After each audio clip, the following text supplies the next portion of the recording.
So thanks for coming up here, Alan, today and joining us. We really appreciate your time. And the reason why you got here is that Jim did a bit of a call out to franchisees, and we wanted to share some stories about people who may have unfortunately were made redundant, but then they found a Jim's franchise and they haven't looked back since. So you put your hand up for that. So maybe I just want to talk to you first about your story about what brought you to Jim's in the first place. I'd worked for Telstra for just under 30 years, and they were always striving to reduce costs by reducing numbers, because labour is always your most expensive component. So they downsized the area I was in, got offered redundancy. I thought that's okay. At the time, NBN was setting up shop, and they were recruiting, and I'd been told I could get a job there.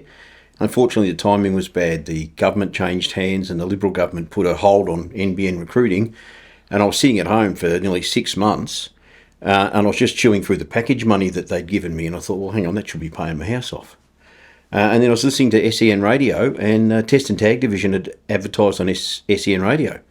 So I thought, well, that sounds like a good idea. And I was talking to my son about it, and we originally went to come in together. In fact, we did the training together, but that's pretty much the reason. I thought, well, I'm not doing anything.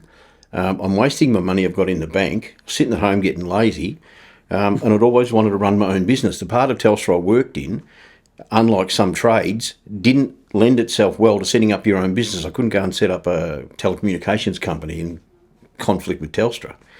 So I thought, well, why not? You know, I've had an electronic background. It was in an electrical area. And I knew a fair bit about health and safety again from my time in Telstra. And what were you looking at? Were you looking at anything else around the time, or what was the 6 months like? Was it just time to refresh yourself, or what were you using it for? Did a lot of work around the house, Yeah. a bit like COVID renovations at the time. But no, I was sort of waiting until my contacts at NBN said, "Oh, look, we've recruited. We're recruiting again. Put your hand up for this job, and you should be able to get in." Because it was effectively the same work. And then around the time I decided Jim's would be a better option, it meant going back to the city. If I did go to NBN when they did start recruiting, it meant either catching the train or driving in and parking in the city. It's like anything up to an hour each way.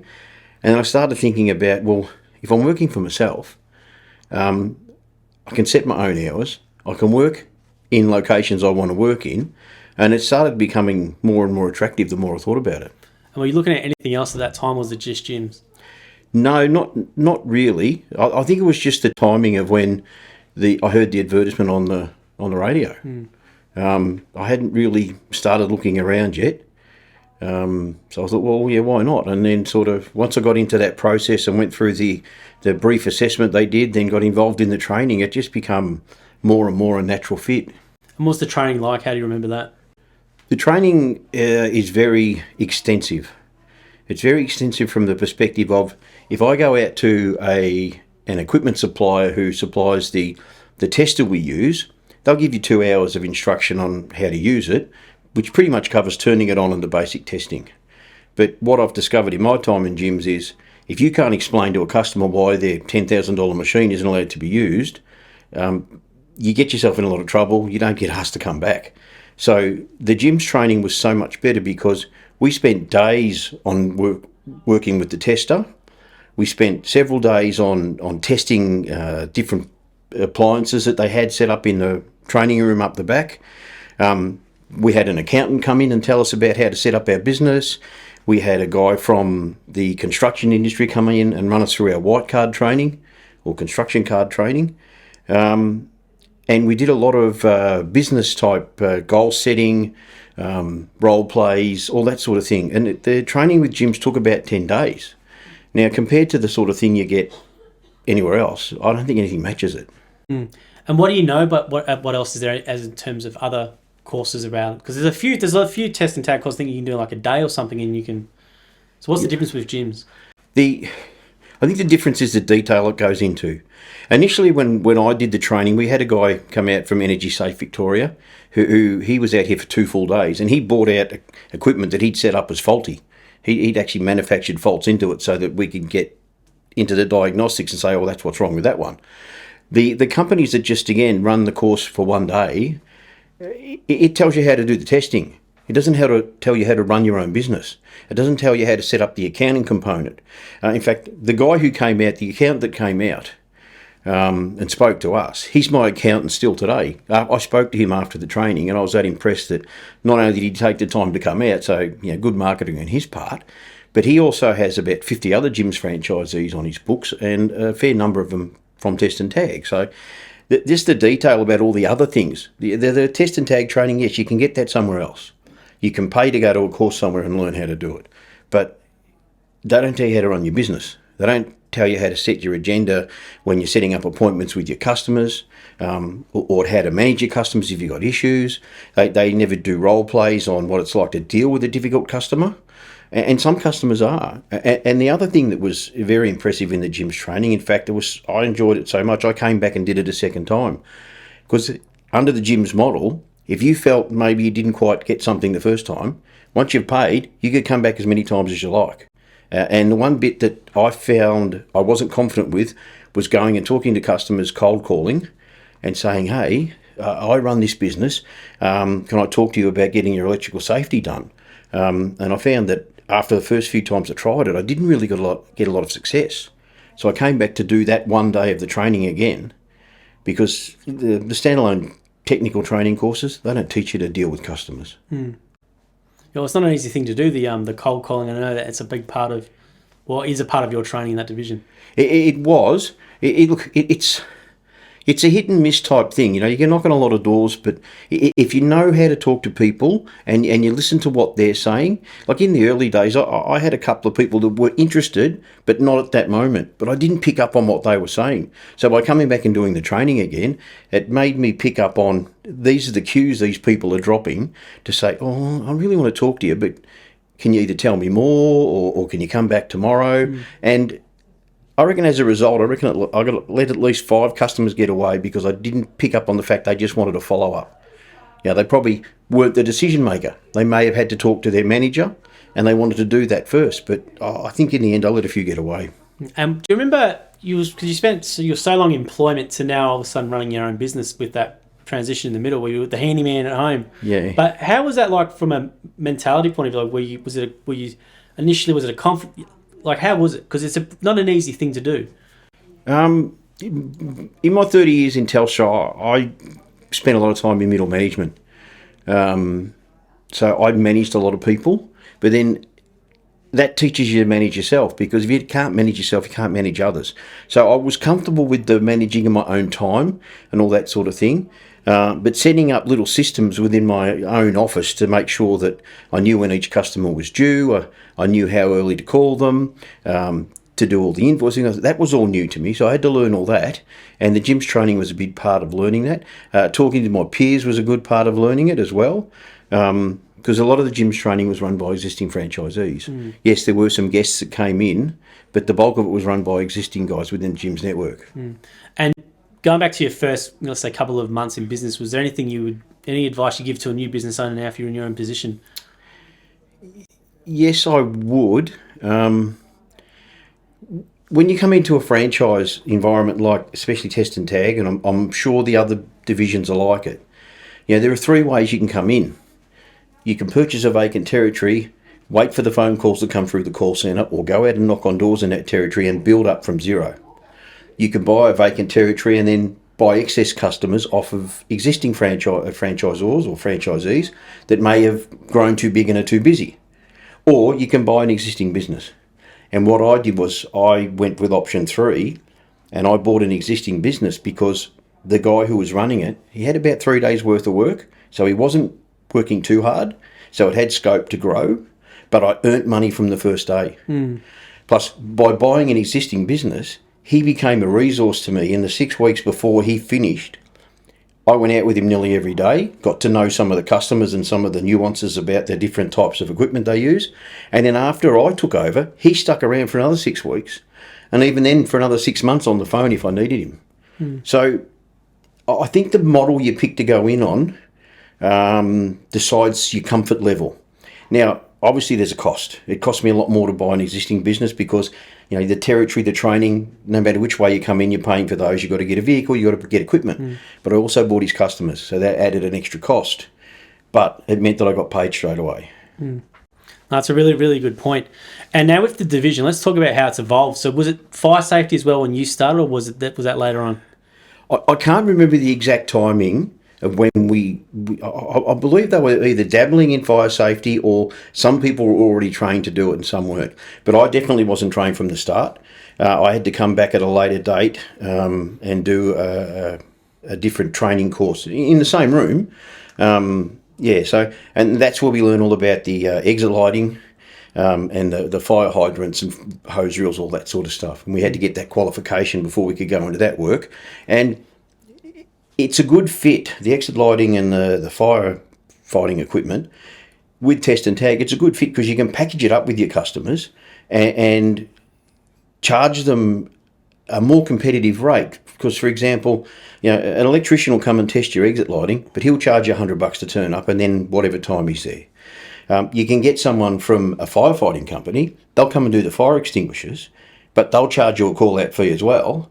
And then you can get us to come do your test and tag and we charge a call-out fee. But if I'm there for one visit to do 3 things, you just charge the one call-out fee and you can package it up where you can maybe even charge slightly more. But because you're only charging the customer one call-out fee, they're better off financially, you're better off financially, and you tend to hold on to that customer more when you've got them in a package. Yeah, and they don't need the hassle of ringing 3 different people or dealing with different people all the time for the one thing. Exactly. And one of the really good things about gyms is, and it's a criticism I see when I deal with customers, and I've won a couple of customers for this reason, is some of the larger fire companies, they don't tell you they're coming.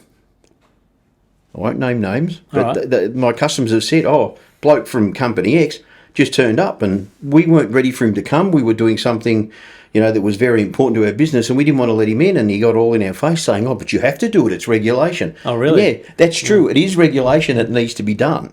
But a simple phone call a week before to check if it's okay to come, which is what we do with test and tag every single day, makes it a lot more comfortable to get in to see the customer. So they're more relaxed because they know you're coming. They know exactly what you're doing. And they just feel that you're a better fit for them rather than someone who just knocks on your door and says, I'm here to check everything. And it's sort of strong arms in a way because they say, it's a regulation or, you must do it.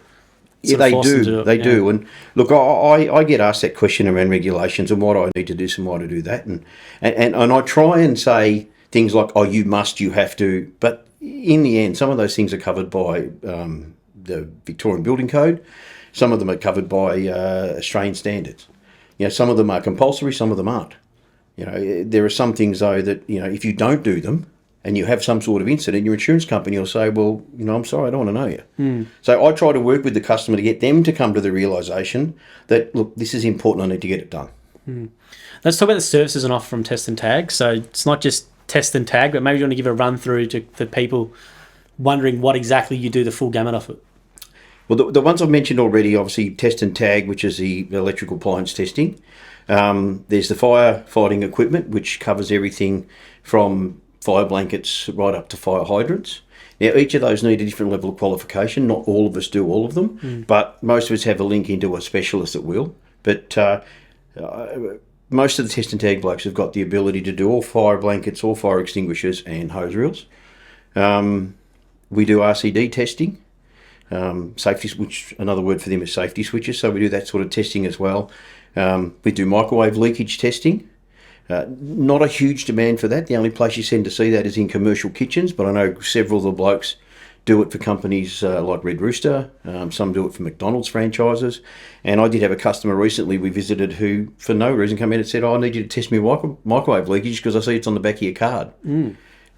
So they're probably the main ones. We do audit first aid kits as well. I find it easier with first aid kits to replace them than audit them, especially ones for vehicles because they're very cheap to buy. And when you sit them down and try and open them up and count everything that's in them and then make sure you've got the stuff to replace them, it's quicker to just replace them. Yeah, but they're the main ones. And with your business itself, can you give you an idea of what type of customers you guys can do?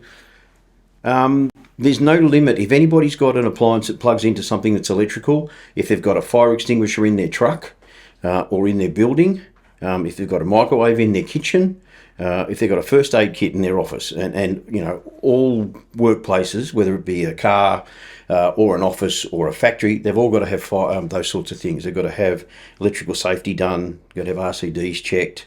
They've got to have their first aid kits up to date, and their fire service stuff's got to be up to date as well. So it's pretty much any environment. Like I've got tomorrow, I'm going to a factory that makes safety barriers for in warehouses. I'm seeing a lady who has to go to a trade show and needs her laptop checked before she goes because she won't be allowed on site without it being done. That's a demand of the site she's going to, but she works from home. I'm seeing a guy who cuts down trees to get power lines safer. He's got 2 fire extinguishers he needs checked. So it varies. And I've got a tradie at the end of the day who does pool fencing. So there's no limit to the places we go. And what's your biggest client? The most tags? Gyms. This one here, I asked that question for a reason. So if people know, you are Jim's personal test and tag franchisee. Yeah, so if anyone comes, I always get nervous around test and tag conference time because someone's going to find something in one of the rooms that I missed. I'm sorry, they move them around a lot. But imagine you give people a bit of a size of the property. How long does it take you to do? And I know you bring Andy as well in, who's another franchise owner, sometimes to help. Yeah, look, through the national office, the finance office, your team, there's close to 700 tags there. Now, in a good day, where people are easy to move around, because one of the things in office is you've got to wait for people to get off their computer. You just sort of give them a few minutes notice, but if they're busy, you've got to be polite and wait. So I can bang out 200 tags in a day. So if I come up here to do just the national office myself, it's 3, maybe 4 full days work. Then you've got the call centre on top of that, which is probably another 2 days' work. And I do all of the conference centre as well. So the conference centre has got 96 rooms, and on average there's probably 8 to 10 things in each room. So they need to be done every second year, though, because of the nature of that environment, like a boarding room type property. But the office is done 12 monthly, the call centre is done 12 monthly. The conference centre itself, just the office and that's done every 12 months. And then I'm up here twice a year to do all the fire extinguishers and the exit lighting. And I bring in a specialist to test the fire hydrants. So it probably takes up about a full month of my year. So what's that make it, 12, 15%? Yeah, it's of my work. So it's a pretty big customer. And you always get nervous when you've got chips in on one big customer, because if you ever lose them, you get the panics up. And unfortunately, I've seen that happen. But no, Jim's has been very loyal to me. Lee referred to me one day as part of the family. There you go. Yeah, so there you go. And I remember that. No, well, Jim's big on test and tag, because he's told the story before, but the one, when he got it done and the person didn't have time or whatever to do one computer or whatever it was, the monitor, that was the one that got faulty and started a fire here. So he's very big proponent and supporter of the division. So yeah. I think, and don't worry, the conference is on Gold Coast this year as well. So yeah, don't worry about the tags for this year with people checking them. But let's talk about now now I've heard this before, that some organisations they try and get someone trained to do test and tag with a 1-day course to have it done internally, as opposed to bringing an external. So maybe you want to talk about the risks and obviously why that's a bad idea. The reason it's a bad idea is because you don't have to be an A-grade electrician to do test and tag, but you do have to be what they call a competent person. A competent person means you've done an appropriate training course to give you the skills to do the electrical safety testing, and that you are regularly doing that work to maintain your skills. The problem with even large environments where a person might be doing it once every 6 months or maybe once every 3 months, they're not really doing it regularly enough. If there's an incident, people are going to look back and say, well, who did this work for you, and what was their skill set? I heard a story. I used to go to a networking group to try and help build business, and I was talking to one of the people there, and his wife worked at one of the large private hospitals that is probably within 15 k's of here, and her normal job was to push people out to radiography to get x-rays done, that sort of thing. But then once a year they gave her the tester and said, go and test everything in a hospital. Yeah, not good. And I had another issue with he was actually a tradie who had done the course at Gippsland TAFE, but he got pulled up by WorkSafe, and they quizzed him on how long ago did you do the course and when was the last time you tested your own gear. He said, I did the course 5 years ago.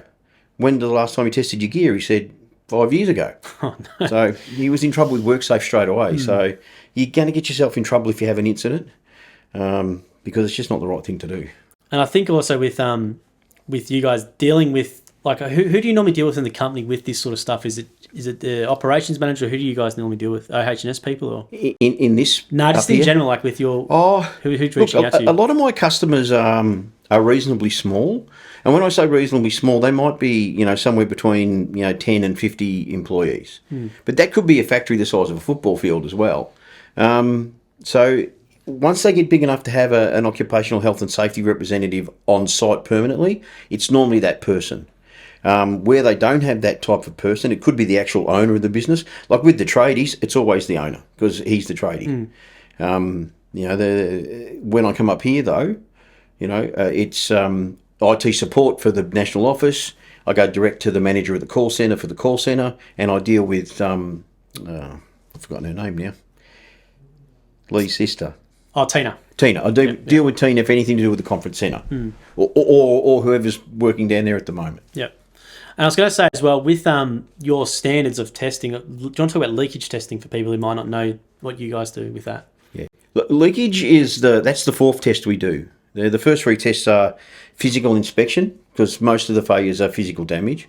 We checked earth on an appliance, and then we check insulation resistance, which is the most basic testing you should be doing at a minimum.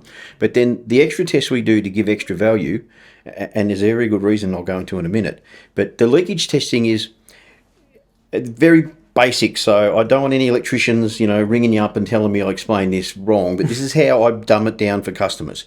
The current flow that goes in on the active should go straight out on the neutral. It shouldn't go anywhere else.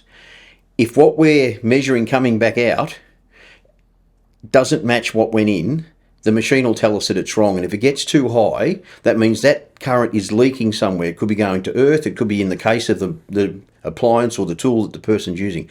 And if it's going to the case of the appliance, it could be going through the person. So that's why we make sure that test is done. The other smart reason to turn things on is that it's very embarrassing to tag something that's faulty and doesn't work. Because that, you make one mistake, then it throws credibility on everything else you've done. Yeah. And do you want to talk about as well, obviously Jim's Test and Tag, largest in Australia with how many franchisees you got. So maybe you want to talk about the difference between your level of using a Jim's Test and Tag franchisee to some other independents out there. Because there are independents popping up and stuff with Test and Tag. So maybe you want to talk about the difference. All right, didn't expect that one. Look, I can't speak specifically about some of the other businesses. I see their tags all the time. But when I'm cutting their tags off, to me that indicates that the person I'm now working for had a reason to change. Now, the one thing I'll tell you for sure is that we are never the cheapest because we go to the detail to make sure that everything's right. We find some of the other customers, like there was an ad for a company called Tony's Tags, you might have to cut that bit out, who advertised being able to test your appliance without actually unplugging it. Now that's physically impossible because you can't even do an earth check. You can do a physical check to see if it's damaged, but you can't even check for earth, which is one of the most basic tests we do, without unplugging it. So the standard that a lot of the other companies provide, I don't think comes anywhere near what gyms provide. The level of training they give their people doesn't come anywhere near the level of training we've got, and the level of support we continue to get through the franchisors and the people in the national office who support Test and Tag, I don't think comes anywhere near for the other companies as what we get. Yeah, I think if you're a serious business, fair dinkum about safety and health and safety of your staff, using gyms is just, it's a no-brainer compared to others. Look, we do have the occasional bit of prejudice because you'll go to some construction sites in particular where, the site manager might have, cut his teeth in the 70s and probably worked for the BLF, and they have this old world view that all this work must be done by an electrician. Yes, well, it's simply not true. It's a competent person's job. And I feel with the training we've had and with my background in particular, I can do it just as good as anybody else can do it anyway. And I think our customers are starting to understand that because I've been on some of the most major construction sites in Melbourne. I did a job under the Grieve Parade Bridge when they were widening the Westgate Freeway for the tunnel. There's pictures of me with my little table huddling under the bridge with all the traffic going through underneath. I did a job at Marvel Stadium recently because they're doing extensions to that, and they're major construction sites. Now, we are freely allowed to go onto those sites now, and I do a lot of work on railway level crossing removals. Again, large construction sites. So that that bias they may have had us against us because, oh, you're not an electrician, and that would go to every test and tag company, that seems to be dissipating. And there was a time when, I heard that, oh, gyms, they're a mowing company. What are they doing test and tag for? But I think, as you say before, the size of us now, and the number of people we have in different locations. We have guys in outback Western Australia, Northern Territory, all through Queensland. I think we've got the most in Victoria. That our presence is so wide now that people see us as a very reputable provider of those services. I think in the main we probably still get typecast as Gyms Test and Tag, but you'll see the new livery on the cars now. It's got Test and Tag on one side and fire safety on the other. To the point where when I got the new car, I turned up at a job and the customer said, oh, fire safety, don't you do Test and Tag anymore? So I had to take him around the other side of the car. But, he understands now, and that prompted him to think, oh, I've got some fire extinguishers you can check. So straight away, I was doing a bit of extra work for him, another hour's work.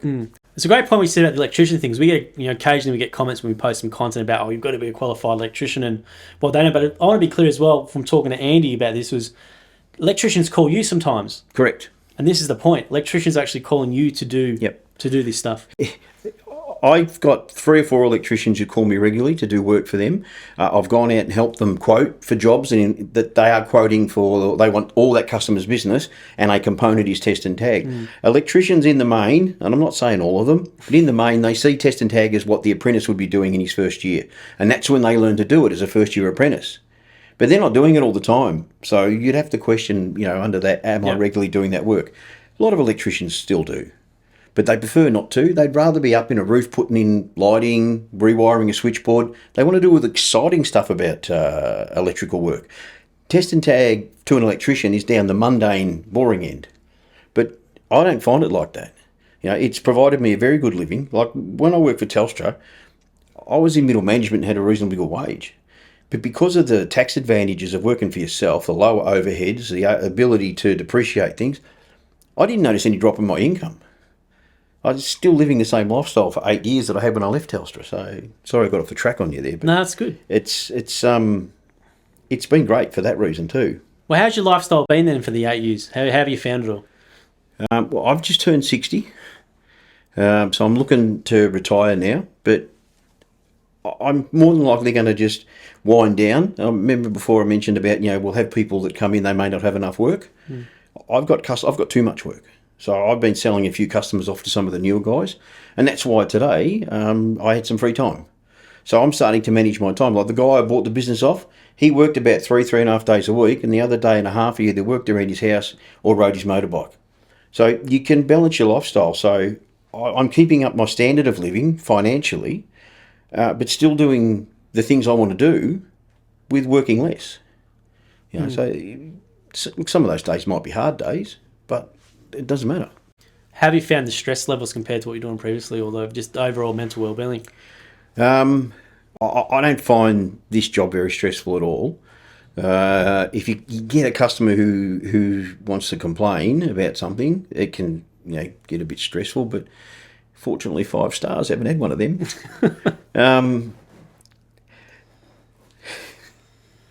I got to the point. No, that's fine. No, it's stressful. When I first started and I had my own business and I'd bought like a certain amount of customers from the other guy, I lost one of them within the first week, and it was a reasonably big one. I thought, oh my God, what am I going to do? I've just lost 10% of my revenue.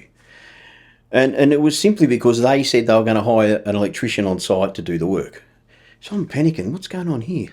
5 weeks later, they run me back and said, that electrician we hired is so busy being an electrician, he can't do our test and tag, so we need you to come back.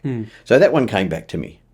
But when I have lost customers, I said, oh, what am I going to do? What am I going to do? But what I found over the journey is, you lose one this week, there's always another one lined up to come through the call centre next week. And if you can win that customer, then usually the loss is zero. Sometimes it's a gain. You may have lost one that, I didn't like working for them, it was a dirty place, and you've got a nice clean office to go and work in. But no, I don't find any stress in it at all. I can see how people, when I've tried to sell a few of my customers off to some of the other guys, some of them have loved it. I've taken them down there, we've worked a whole day together, introduced them to all the key stakeholders, and they've taken over pretty much seamlessly.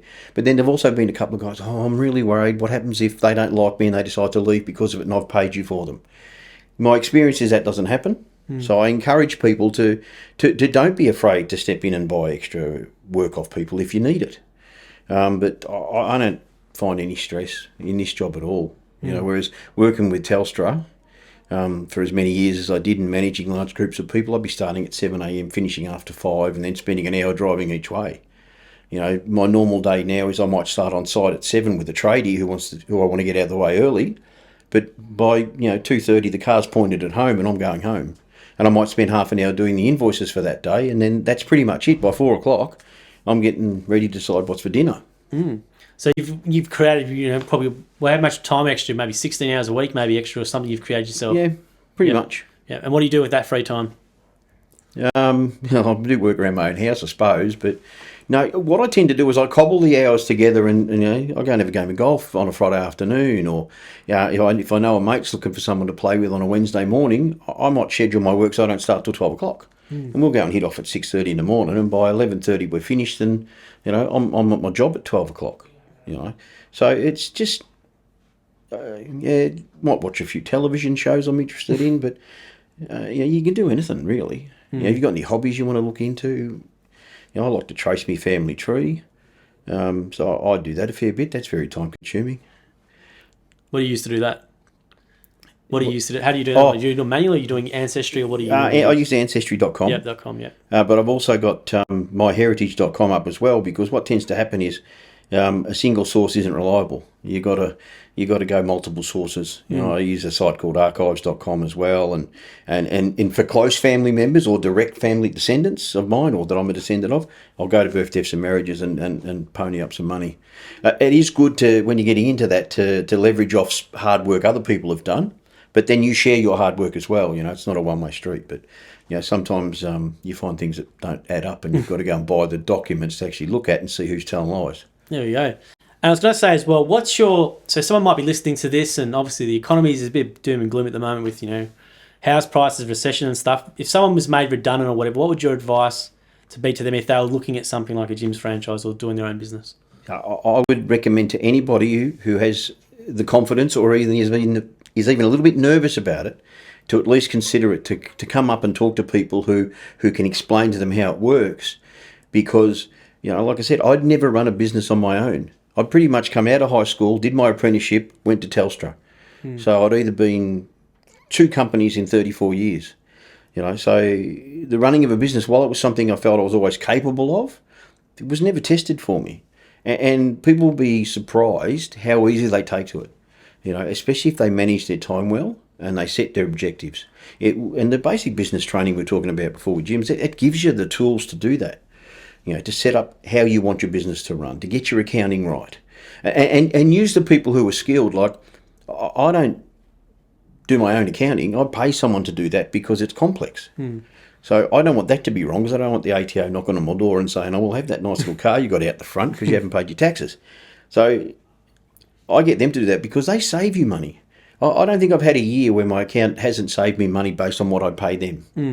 And to the point where I've got him doing my wife's taxes and 3 of my children's, all rolled into the one business package. So I'm saving them money as well. But also, you started at, was it 52? You bought the franchise, or 51?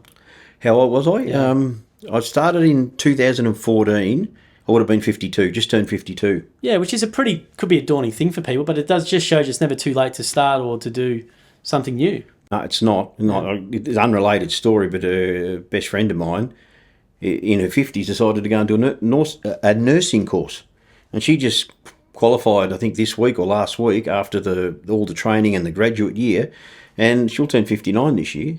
I won't say no, she won't. People know how old she is. But, so so this is the same thing. It's a new opportunity that you can start at any time. There are people who have come into this business older than I am today and are still happy to keep working in it. Yes, I said I'd like to retire, have the luxury of good financial backing from my time in Telstra. But some other people don't.